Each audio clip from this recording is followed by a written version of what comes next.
You ask Tiger to solve. This deals with linear equations with one unknown. The final result is x equals 6. Let's solve it step by step.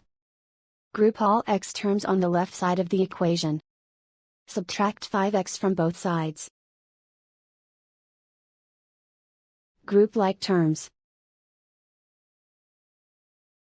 Simplify the arithmetic. Group like terms.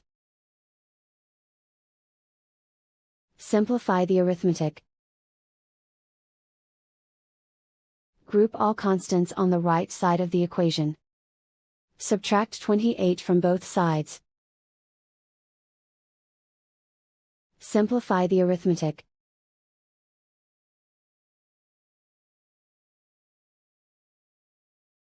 Isolate the x.